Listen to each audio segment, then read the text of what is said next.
Welcome back, everyone, to the Mortal Kombat 11 Pro Competition.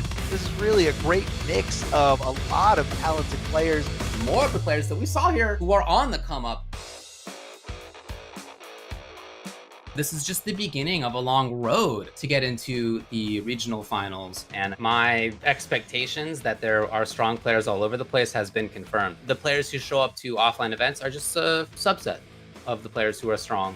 There's Sonic Fox, Ninja Killa, Dragon, Kombat, Gur, Hayate. Honestly, like, you could really just go on. But then you also have a ton of like really good players that you don't really see. Han Rashid's really good. He's always been really good. He's even beaten me offline before. He's obviously not a new player, but he's been stepping it up big time. He's now chip territory in the wave dash. The movement out of Han Rashid. We have a lot of talent that haven't gotten the exposure to get their name out there, I feel. Names like Titanium Tigers And the Mighty Unjust. Both of them have been primarily online players, and Unjust has been killing it in probably the toughest region, NA East, probably the most jam-packed with strong players. There's just so many ridiculous players. Kerbo, obviously. Consistently been a top-level player. definitely like the big boys like Wise Gemini.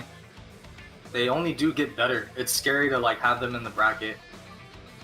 Don't sleep on the West. I get a little tilted when everybody just keeps sleeping on the West like we're free. I just feel like we're underrated as a region. East is stronger just because their player base is bigger. But I bet you half of the people who make top 8 in that East, they wouldn't even win the West either. NA East is hands down the best, and I don't think anyone can even argue that. I don't even think it is an argument. I mean, it's stacked. It's absolutely stacked. Not all of the top players are entering every single event. But even without them, I still feel like there's just so many ridiculously good players. They know how to adapt, and they get better pretty much like the next time you play. Yeah, Customs has changed a lot about the game. I feel like a lot of characters got buffed. It made every character a little bit stronger. It kind of brings like that random factor, like, do I know everything about this character? Do I know all the moves? It's a good addition, I feel, overall, because it does give people more options. People kind of make their own variations and kind of do their own thing.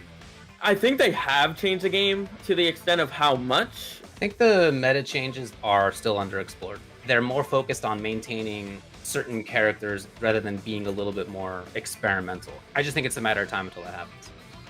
It's never been easier to see other good players in places all over the world. There's a lot more people pushing out content, and it really saves me from boredom because I really like to see high-level gameplay. I really love competing, and that's kind of just like what I'm all about. So the fact that these guys kind of give opportunities to the community to compete, you know, I try to join as much as I can. I can't slack anymore.